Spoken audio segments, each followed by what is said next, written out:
So I'm going to focus attention on just the main issues that spring from the budget.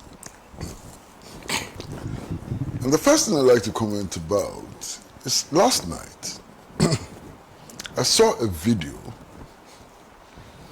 of an MPP member of parliament, a lady MPP member of parliament, who was asked to comment on the budget. And she said, look, go to the market, the prices are the same. Nothing has changed, in spite of the fact that they've read the budget and so on. And I was wondering, how did this woman get into parliament? Why? This woman is an Article 71 office holder. She's sitting in the parliament. She doesn't know that what was read was the 2026 budget. She doesn't know. She doesn't know that as at yesterday, the budget had not been approved. Amazing. And she's one of those people going to make a decision as to whether the budget should be approved or not. And she doesn't even know when the budget will come into effect. And she's going to make that decision. You know, so any wonder,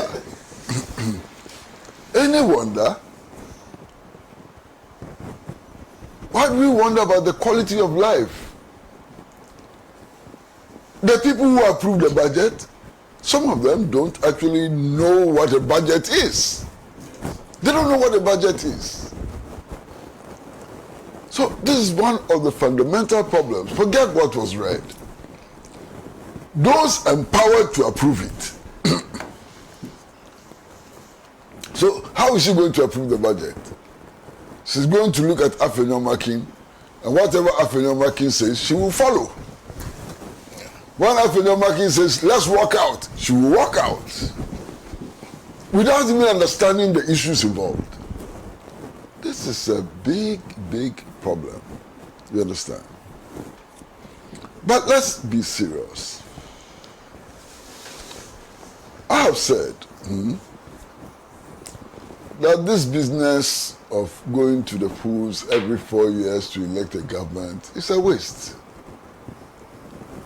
Complete waste. Because for a very long time, as a matter of fact, since we got rid of Achampong, this government has had only one government. And that government has always been the IMF and the World Bank. So when we go to the polls in 4 years and we vote, what we actually do is to change the face of the government. But the government itself remains intact. You understand? And that is true. And in fact, all my other colleagues on this panel have said so in different ways. Okay? You go, you elect a government. By the time the government comes into power, there's already an IMF program that it must follow. It follows it for 1 year, sometimes 2 years, and then says, oh, we are leaving the IMF, and so on. In a couple of months, they come back and tell you that they have to go to the IMF, and they give all kinds of rationalizations. Sometimes they say, oh, we are only going for policy validation. Sometimes they say all kinds of things. We are not following them and all. But the truth of the matter is that it's the IMF which is in charge.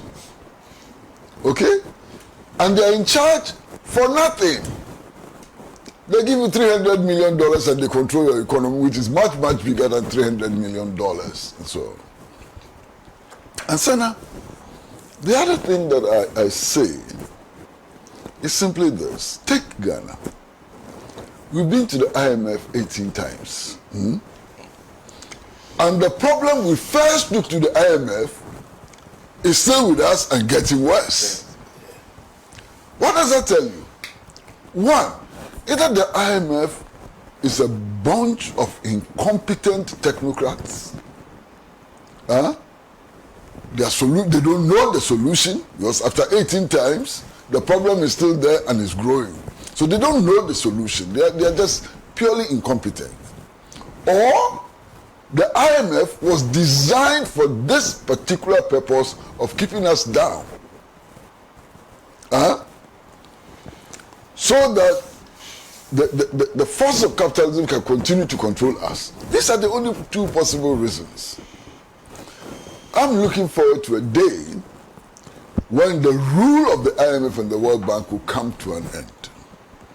And we'll have our own government in office doing the will of our people, initiating policy, and doing the things which would lift us from the levels of poverty we have sunk into. A new era in which no child will go to bed on an empty stomach. I'm really, truly looking forward to that day. Now, I've said that there has not been any significant paradigm change. Indeed, there hasn't been a paradigm change at all. Okay? It's the same paradigm. What is the difference? And I believe firmly that the difference is in the fact that there's a more competent management of the paradigm. It's the same paradigm. But management styles, competence level, and so on are different. And you can see that for yourself. I mean, I don't have to say it. I'm one person who has always insisted that macroeconomic indicators are not the best way of judging an economy. And that essentially these indicators are statistical averages. And statistical averages hide a lot. They reveal very little. They hide a lot. So, for example, when we are told that per capita income has increased in a given year, what does it mean? It doesn't show the imbalance between those at the bottom and those at the top. You understand? It doesn't reveal that, so it doesn't tell the full truth and so on. So I do not want to rely on macroeconomic indicators to make a judgment as to whether living standards have improved or fallen.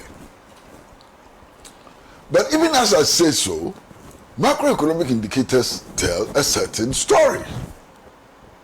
Okay? They don't tell the whole story.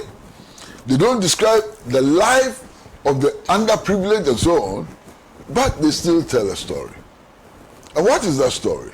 The story is that there's movement in the economy. Which class benefits from that movement is another matter, but there's movement in the economy. Okay.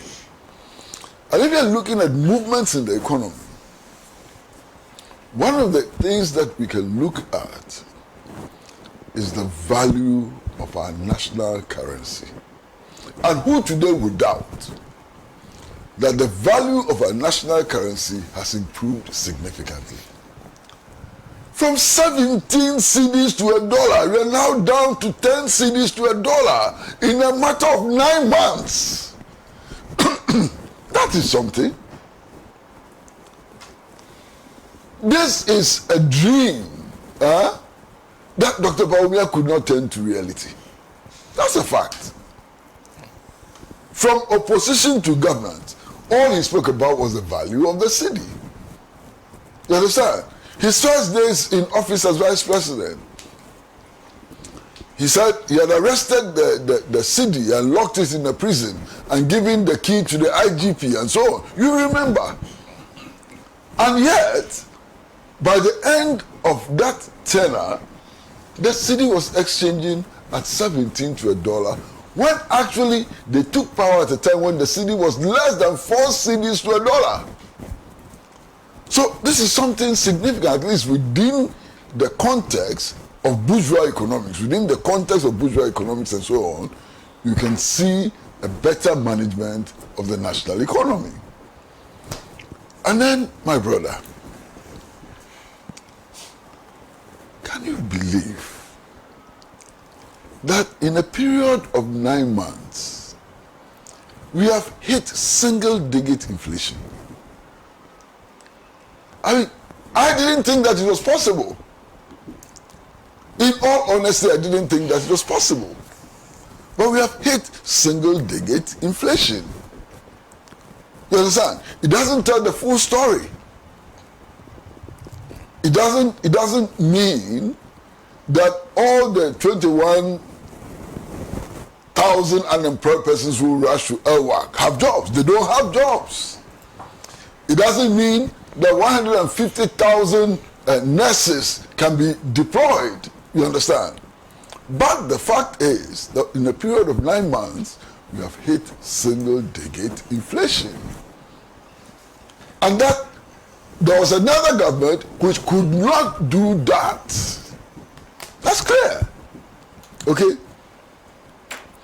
Now, some of the things that I heard in the budget statement, which excited me, had to do with road infrastructure and the declared commitment to improve road infrastructure. I've been wondering, the 2 biggest cities in Ghana, 2 biggest commercial and economic centers in Ghana, Kumasi and Accra, look at how they are linked by road. Amazing, unbelievable. Kumasi and Accra. I mean, unbelievable. If you have good roads, we should be able to do Accra Kumasi in 2 hours. And yet today, depending on what vehicle you are using and the skills of your driver, you can spend 5 hours on that road. Look at the wastage. Now we are told that in a matter of 2 years or thereabout, we will have a new highway linking the 2 cities. Why can't I be happy about this development? This is an important development. It's a development which will make me happy. And it's not just Accra Kumasi. Cape Coast, Takoradi. Why? Takoradi is a major center, major port. We spend millions rehabilitating the Takoradi port. If we cannot link Takoradi and other places of extraction, of production, and so on, with good roads and railway networks and so on, all the millions we spent on the Takoradi rehabilitation exercise will be useless. So I'm happy that this has begun. You know, that's about the big push project and so on. So I'm very happy about that. There are many other projects that excite me. For example, this idea of building 24-hour markets in all the more than 200 districts of this country. Modern markets operating on a 24-hour basis. It's an exciting development. Clearly exciting development. And I'm happy that it is happening. There is this commitment to build 200 new secondary schools. When was the last time we started building secondary schools in this country? 200 of them in 1 year.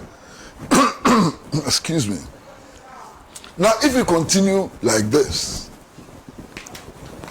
very soon we would not have this problem with placements and so on. You understand? And then the provision of furnishing and so on, it's exciting. This is an exciting time. Yes, I can understand the reservations about the Nkukwan Kitinkiti program and so on, that really, it does not fully address the nutritional needs of our country. I agree. Why? I checked the statistics 3 days ago. We are spending $400 million every year importing poultry products. 400 million. Now, if that money was to stay in the domestic economy, can you imagine its impact? $400 million every year bringing in poultry products. So the Nkukwan Kitinkiti project may not lead to big things and so on, but I remember the backyard gardening project that the Achampo government introduced under Operation Feed Yourself and Feed Your Industries project, and its impact on the national economy. And I want to see the Nkoko Kitinkiti project as a revisit of the Achampo program, backyard gardening. Look, in those days, people were cutting their rose flowers and planting corn. Everywhere you went, somebody was planting anything, everything in their houses, planting cassava, planting plantains, and so on. And it did make an impact on the national economy. And I'm hoping that this project will be properly guided, properly supervised, to help us make an impact. You see, if you listen to poultry farmers, one of their biggest frustrations has to do with the production of feed. I don't know to what extent feed production has been considered as an integral part of this Nkoko Kitinkiti project, but it's important. You understand? And when you're talking about feed, what are you talking about? The last time I watched a television program about feed production, and I'm told that the trick has to do with the moisture level of what is used to produce the feed and so on. That there's a trick in that. This is something that we can do. You understand? We can very easily do, and I want to see that happen. Okay? The directive that all of our local institutions should use local food is an important directive. Why? Because, and Sana, you know that, I heard that on your morning show. Farmers are complaining, they produce rice is not being bought, they produce maize is not being bought, and so on. Eggs, and so on. The effect of that is that these farmers next year are not going to produce these same things, and we are going to become heavily import dependent.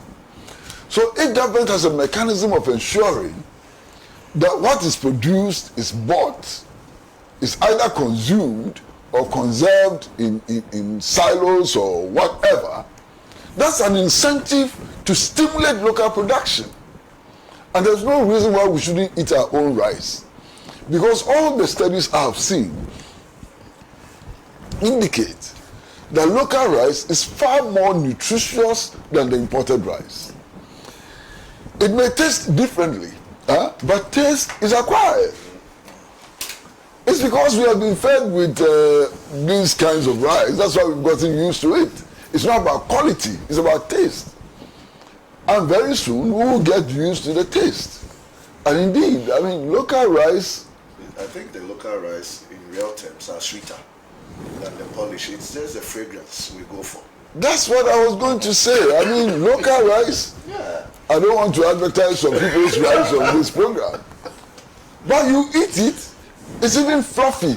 It tastes fluffy in the mouth. You know, that's a fantastic taste which you could cultivate. You understand? So, I have some hope. I have some hope that some things will change. They will change for the better. Even as there's no paradigm shift. You understand? Even as there's no paradigm shift. And I want to see a situation where the overburdensome privilege of the elite is cut. I want to see that happen. The privileges of the elite have become overburdensome and they need to be cut. I know that some directives have been given to that effect, but we need to do more. I know, for example, about the directive which has been given about petrol allocation to appointees. I think it's in the right direction. If it's properly enforced, strictly enforced, it may be good. You understand? But we need to do a lot more. And I want to see a situation where all the top public servants who go for leave abroad, that situation should be cancelled immediately. Immediately. It doesn't make sense.